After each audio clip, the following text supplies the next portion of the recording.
You know what's crazy, man? We live in this time where everything's labeled, branded, packaged, even spirituality. You got people identifying themselves not by what they believe, but by what group they belong to. Like, I'm this or I'm that. It's all turned into a checkbox culture. But Rowan, man, that dude was different. Everyone saw Mr. Bean, right? The silent comedian, the physical humor, the weird faces. But underneath that silence, there was a man who thought deeply. He used to talk about meaning, not labels. And that's a massive distinction. See, there's this thing, meaning. That's what humans are starving for right now. You can have all the technology, all the luxury, all the dopamine hits from your phone, but when you strip it all away, people are hollow. You can see it in their eyes, dude. Lost. And that's what he was pointing out. Not in a preachy way, not in a convert or follow this kind of way. He was saying that Islam, in its essence, preserves something the modern West forgot, a rooted sense of meaning. Now think about that. Islam, for centuries, has had this structure, this discipline, this rhythm of life, the prayer, the fasting, the community, the moral framework. It's all built around the idea that life isn't random, it's not chaos, there's purpose behind every breath. That's what he admired, not the politics, not the noise, but the heart of it. And he saw in the West that meaning had become something optional. Like, yeah, maybe I'll find purpose when I'm done chasing money or validation. And Rowan, being the thinker he was, looked at that gap and said, this is what's killing us inside. The modern man has everything except meaning. You see it in depression rates, in addiction, in this constant need for entertainment. We're all trying to fill that void. But Islam, in his eyes, still carried that old world anchor, that why, that spiritual compass that says, you're not just here to exist, you're here to serve, to grow, to align with something bigger than yourself. And here's the thing, he wasn't saying this like some religious preacher. No, man, he was observing. He saw that even people who weren't Muslim could look at Islamic principles and find something deeply stable in them. The discipline, the moral clarity, the humility before God, that's what he found powerful. Because in the West, humility is almost extinct. Everyone's chasing clout, validation, status. But Islam, at its core, teaches surrender. That's what meaning is built on, surrendering the ego. So when he said the modern West lost meaning, he wasn't talking about atheism or lack of church attendance. He meant the deeper rot, that we stopped believing life had sacred weight, that everything became ironic, transactional, commercialized, even spirituality got monetized. And he was looking at Islam not as a convert or a critic, but as an observer of truths that last. That's why this line hits so hard, man. Because you can feel that he wasn't talking about religion like a club. He was talking about connection. To him, Islam had preserved meaning in a world that had turned everything into a meme. You know what's wild, man? When you really listen to what he was trying to say, it wasn't about dogma, it was about alignment. Like, he saw the world spinning out of control, people trying to redefine everything, gender, morality, truth, even what it means to be human. And he's sitting there going, hold up, we've lost the plot. Because once you lose meaning, you lose the map. You can't tell what's right or wrong anymore, what's deep or shallow, what's real or fake. Everything becomes performance. And that's what he meant. The modern West had lost meaning because it turned everything sacred into content. And Islam, in his eyes, was one of the few systems left that hadn't caved into that chaos. Like, you could agree or disagree with it, but you had to respect its coherence. It still had an identity. It still had boundaries. It still had discipline. And discipline, man, that's what people are starving for right now. You look around and everyone's free, but nobody's grounded. Everyone's got options, but no direction. That's a dangerous kind of freedom. Freedom without structure is just drift. Rowan saw that. He'd talk about how structure gives birth to creativity, how limits make art beautiful. Same thing spiritually. He said meaning doesn't come from doing whatever you want, it comes from doing what you should. That's what resonated with him in Islam, that life is a moral discipline, not a random experiment. The 5 prayers, the fasting, the humility, it's like a built-in reset system for your soul. He said it was like humans got a user manual thousands of years ago, and modern man threw it out because he thought he was too smart for it.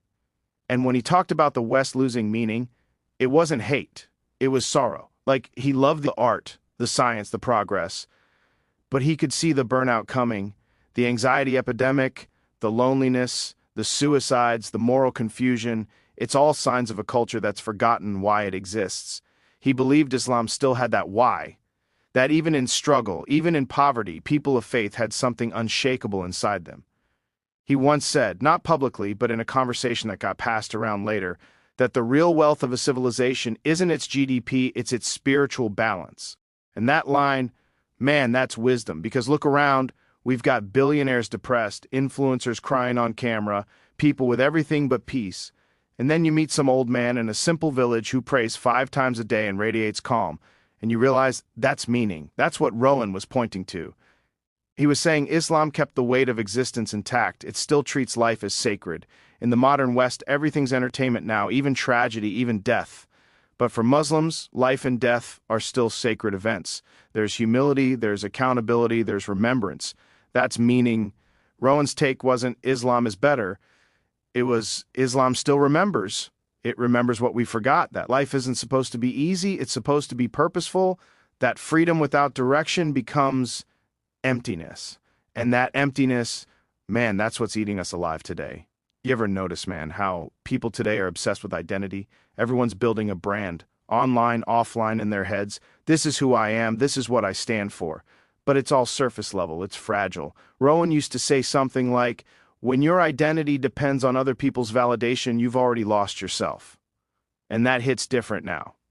Because that's what we're seeing everywhere. People trying to fill that spiritual void with personality, but you can't build meaning out of ego. It collapses every time, and that's where he saw something ancient and grounded in Islam, that surrender of the self, the idea that you're not the center of the universe, that you bow not to your desires but to something greater.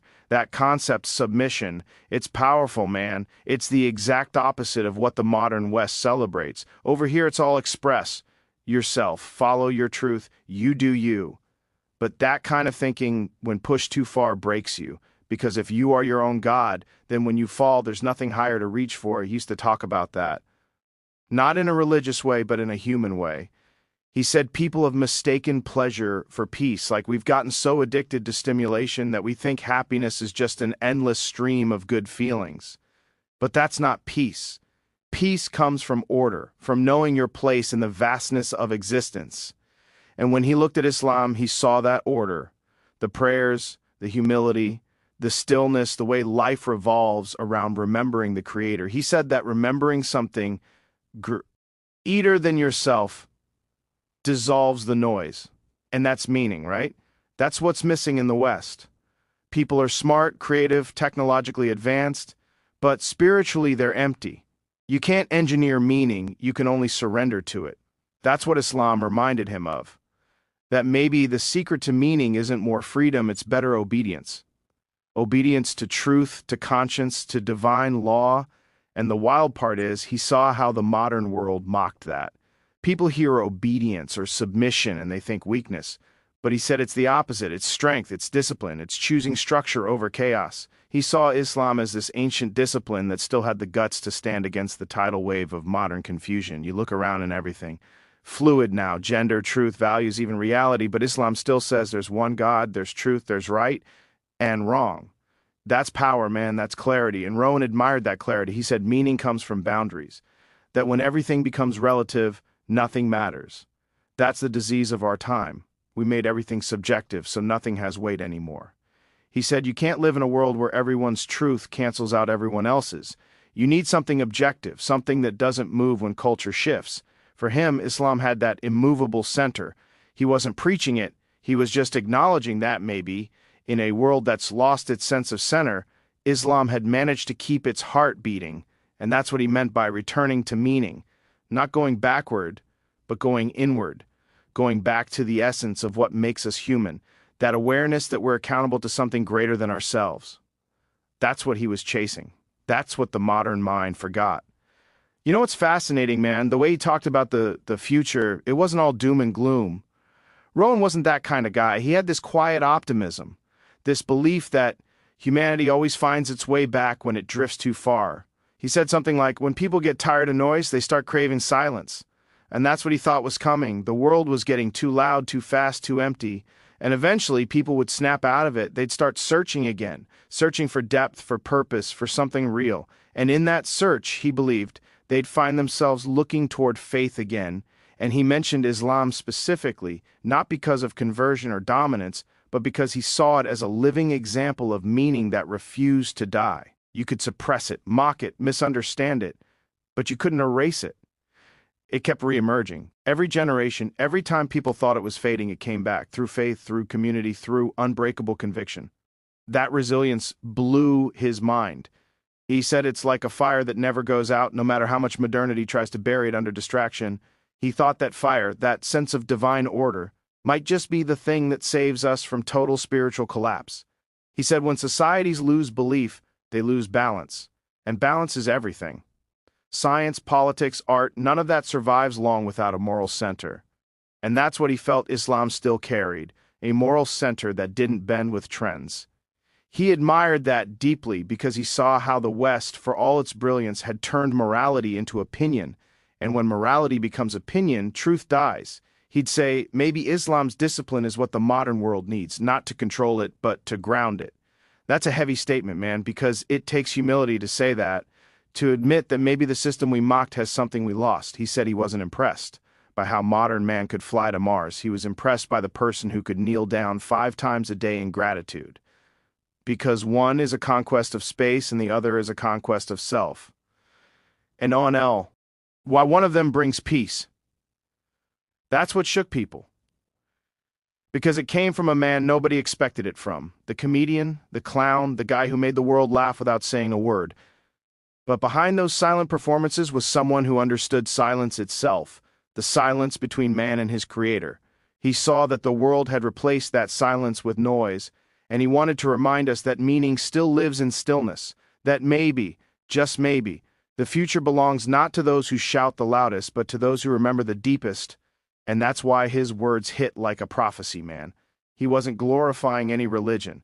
He was calling out a truth, that Islam, through all its trials, still guards a doorway back to meaning, a meaning the West forgot when it traded spirit for speed, depth for data, and truth for trends. He believed humanity would eventually circle back, that after all the chaos, all the confusion, all the loneliness, people would look for what never changed. And there, waiting quietly, would be the same truth he spent his life trying to understand